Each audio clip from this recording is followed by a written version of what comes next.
Hi friends, ఈరోజు నేను గోంగూర పప్పు చేస్తున్నానండి. ఈ వీడియో చూసి మీరు కూడా మీ ఇంట్లో ఈ గోంగూర పప్పు చేసి ఎలా వచ్చిందో నాకు కమెంట్ చేయండి. ప్లీజ్ నా యూట్యూబ్ ఛానల్ని సబ్స్క్రైబ్ చేయండి, లైక్ చేయండి, షేర్ చేయండి, కమెంట్ చేయండి. Thank you for watching, who ever is watching.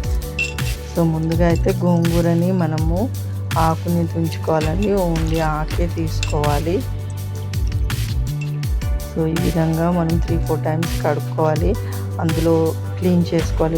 ఒకవేళ వేరే ఆకులు ఏమైనా ఉంటే తీసేసి మంచిగా కడుక్కోవాలి. వీలైతే కల్లుప్పు వేసుకొని మంచిగా కడుక్కొని పక్కన పెట్టుకోవాలి.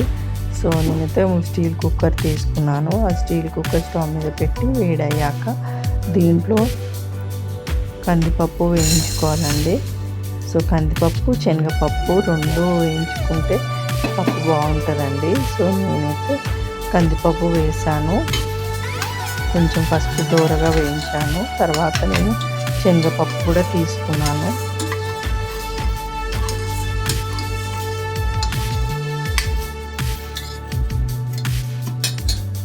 సో నేను శనగపప్పు వేసానండి. ఇప్పుడు రెండు కలిపి దూరగా వేయించుకోవాలండి. మంచిగా లైట్గా ఈ విధంగా నేను ఏ విధంగా వేయించానో ఆ విధంగా లైట్గా వేయించుకొని, ఎందుకంటే టేస్ట్ బాగుంటుందండి పప్పు వేయించుకుంటే. సో ఆల్రెడీ మనం గోంగూర పక్కన కడిగి పెట్టుకున్నాం కదా, అది వేరే డెక్షోలో బౌల్లో తీసుకొని స్టీల్ దాంట్లో ఎందులో తీసుకొని ఉడికించుకోవాలండి. దాంట్లో 10-15 పచ్చిమిరపకాయలు వేసి మూత పెట్టి స్టవ్ మీద పోయి ఉడికించాలి. సో ఆల్రెడీ నేను కందిపప్పుని కడిగి పెట్టాను. అందులో ముందుగా ఆయిల్ వేయాలండి. ఆయిల్ వేసిన తర్వాత 10-15 పచ్చిమిరపకాయలు వేయండి. అంటే మీకు పులుపు ఇష్టమైతే, మీకు కారం తక్కువ అంటే పచ్చిమిరపకాయలు తక్కువ వేసుకోండి. మీకు కొంచెం పులుపు ఎక్కువ కావాలి అంటే పచ్చిమిరపకాయలు తక్కువ వేయండి. సో నార్మల్గా కావాలంటే కూడా మీకు ఎంత కారం కూడా అంత వేసుకోండి. సో ఆనియన్స్, కట్ చేసిన ఆనియన్స్ వేసుకున్నానండి, పచ్చిమిరపకాయలు, ఆనియను. సో నేనైతే ఒక టమాటో తీసుకుంటున్నానండి, ఎందుకంటే పప్పులో టమాటో బాగుంటుంది. సో టేస్ట్ కోసం ఒక టమాటో కట్ చేసి వేసుకున్నాను. వేసుకున్న తర్వాత పసుపు తీసుకోండి.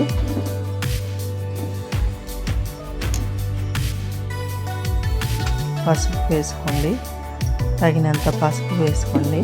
వీలైతే మీకు కారం కూడా కావాలంటే కారం కూడా వేసుకోవచ్చు. నేనైతే కారం వేయట్లేదండి, పచ్చిమిరపకాయలతోటి పప్పు చేస్తున్నాను. సో హెల్త్ బెనిఫిట్ చార్ట్ చూడండి. సో ఇది మంచి న్యూట్రిషన్ ఫుడ్ అండి గోంగూర.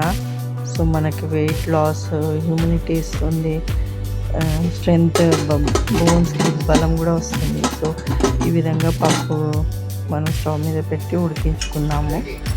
సో ఆల్రెడీ పక్కన గోంగూర ఉడికింది కదండి, అందులో ఎల్లిపాయ వేయాలండి. నేను ముందుగా వేయాల్సింది నేను వేయలేదు, ఇప్పుడు వేస్తున్నాను. వేసిన తర్వాత ఇది ఉడికిపోయాక మంచిగా పప్పు గొట్టంతోనే స్మాషర్తో మెత్తగా నూరుకోవాలి. ఈ విధంగా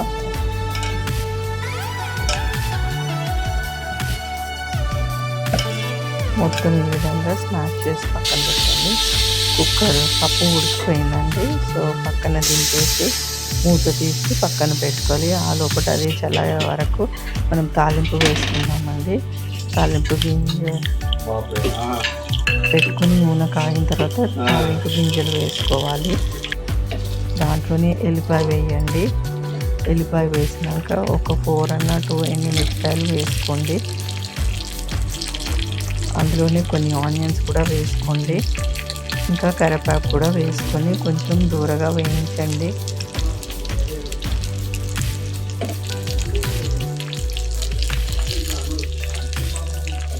ఇలా తాలింపుని మనము ముందే నేను రెడీ చేసి పెట్టుకున్నానండి. సో లాస్ట్లో ఇంగువ వేయండి. కొంచెం ఇంగువ వేస్తే పప్పు ఇంకా టేస్ట్ బాగుంటుందండి. సో నేనైతే తాలింపు వేసుకొని పక్కన రెడీ పెట్టుకున్నానండి. సో ఇప్పుడైతే పప్పు కుక్కర్ మూత తీసాను కదా, దాన్ని మంచిగా మెత్తగా స్మాష్ చేయండి. పప్పు గొట్టంతో స్మాషర్తో. సో ఈ విధంగా పప్పు మెత్తగా స్మాష్ చేసుకున్న తర్వాత ఆల్రెడీ మనం పక్కన గోంగూర ఉడకపెట్టింది అది కుక్కర్లో వేయండి. కుక్కర్లో వేసి ఈ విధంగా మొత్తం కలపండి. సో కలిపితే గోంగూర పప్పు రెడీ అయిపోతుందండి. సో ఒక 10 మినిట్స్ అన్నా 5 మినిట్స్ అన్నా ఈ పప్పుని స్టవ్ మీద పెట్టి ఉడికించండి. ఎందుకంటే మనం గోంగూర కలుపుతున్నాం కదా. సో ఈ విధంగా అండి కొంచెం కలుపు వేసుకోండి టేస్ట్కి తగినంత. నేనైతే కలుపు వాడతానండి, మీ ఇష్టము, మీరు ఏ ఉప్పన్న వేసుకోండి. సో ఈ విధంగా ఉడికిపోయిందండి పప్పు.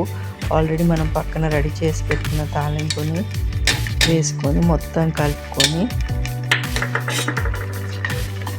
ఈ విధంగా మొత్తం కలుపుకొని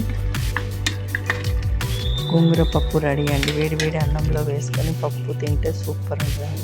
థ్యాంక్ యూ ఫర్ వాచింగ్.